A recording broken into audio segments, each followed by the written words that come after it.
Hello, my practical people, and welcome to another episode of The Practical Therapist. It's been a while, but I am here, I am back, and today I am doing a two-part series of an episode titled, Is It Apraxia? Part 1. So, today I will define and discuss the speech language disorder known as apraxia. So, I've mentioned this before in my first podcast titled, What is an SLP? According to the American Speech Language Hearing Association, or ASHA for short, a speech language pathologist is a professional who is responsible for the diagnosis, prognosis, prescription, and remediation of speech language and swallowing disorders. Now, apraxia is a motor speech disorder that negatively affects an individual's ability to voluntarily produce intelligible speech or speech that's easily understood in words, phrases, sentences, and conversation. So, in today's episode, I will discuss a case that I recently discharged from my state of Georgia's early intervention program.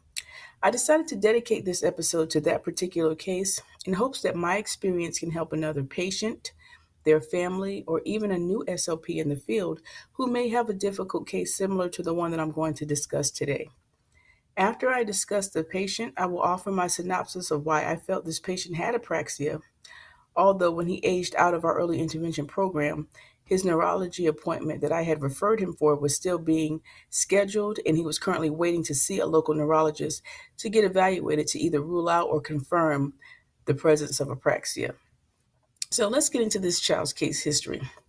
This child is a Caucasian male. I'm going to use his initials DF. D as in donkey, F as in foot, to reference him throughout today's episode.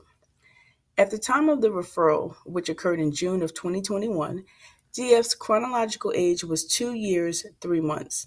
His mother wanted him evaluated by our state's local early intervention program due to her concerns regarding his communication skills. Now, mom had stated that although DF knew a lot and exhibited great receptive language skills, he was not talking and would become easily frustrated when people didn't understand him. Therefore, she wanted him evaluated with the hopes of getting him qualified for our early intervention program, known in our state of Georgia here as Babies Can't Wait, so that he could receive speech language therapy to work on improving his expressive language skills. So, mom reported that she experienced a difficult pregnancy with her son. She was considered high risk due to her being 39 years old at the time of her pregnancy with DF. DF was delivered at 37 weeks gestation via an emergency C-section. Mom denied a maternal and paternal family history of speech, language, or hearing problems. However, she did report that DF's older teenage brother was diagnosed with autism. DF's mom stated that the older brother received speech language therapy when he was younger. With regard to DF's development, mom reported that he had met several developmental milestones, such as walking between 10 to 12 months of age. There were no other concerns noted outside of DF's communication skills, which hindered other developmental milestones related to communication. So examples include the following. At the time of the evaluation, DF was not yet able to do the following: speak his first word consistently. It was considered an emergent skill at the time. He was unable to put two words together, and he was unable to speak in short phrases and sentences. Upon visual inspection of DF's speech articulators, which are the lips, the tongue, and the hard palate, also known as the roof of the mouth, all of these structures were adequate or appeared adequate for speech production. They were intact and there were no abnormalities noted or observed. However, I noticed that DF's range of motion of his lips and tongue seemed to be a lot slower and less precise than normal for someone his age at the time. And I'll say this should have been a clue for me, but I chalked it up to a little muscle weakness due to the patient's lack of ability in using his speech articulators for speech production. He also made vowel-like sounds and gross motor approximations of simple words such as ma, no, and uh-oh. Therefore, I thought about that as I created short-term goals for this patient to work on.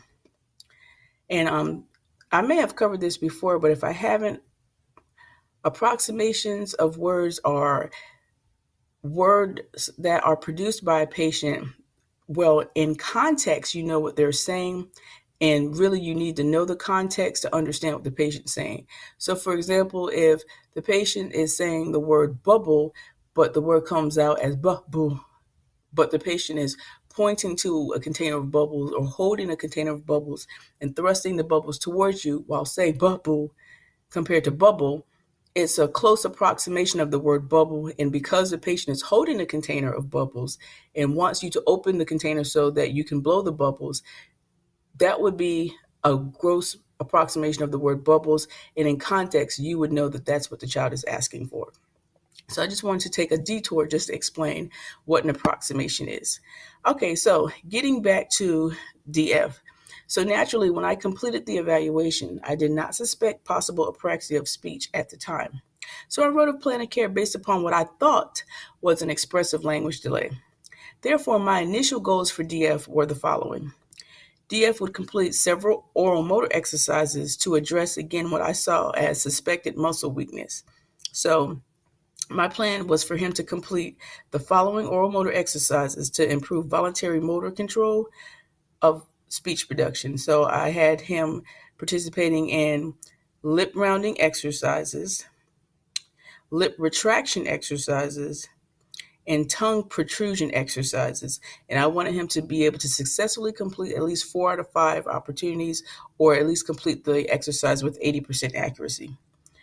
The second goal would be for DF to tolerate at least 8 out of 10 applications of facial massage to the right and left cheek muscles to improve the range of motion and tone of the cheeks.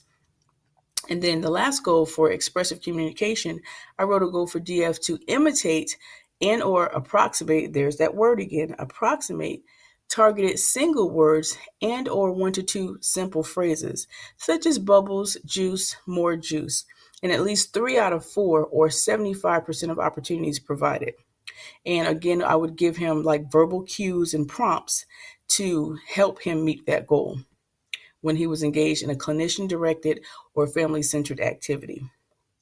However, after about 6 to 7 months in therapy, I noticed limited progress with DF.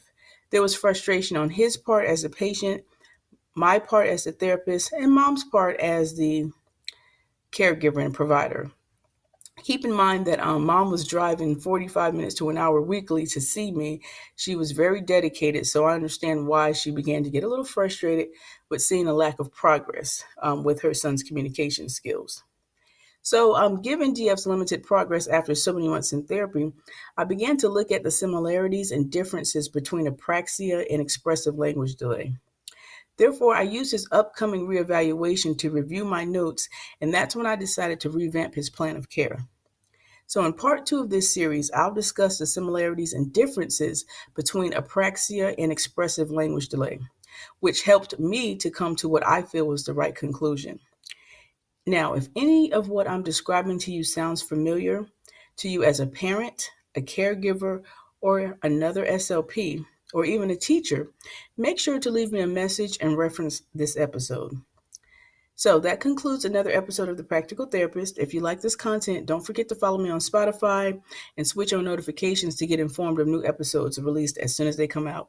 Thanks for listening, guys. Thanks for sticking with me as I try to get back consistent.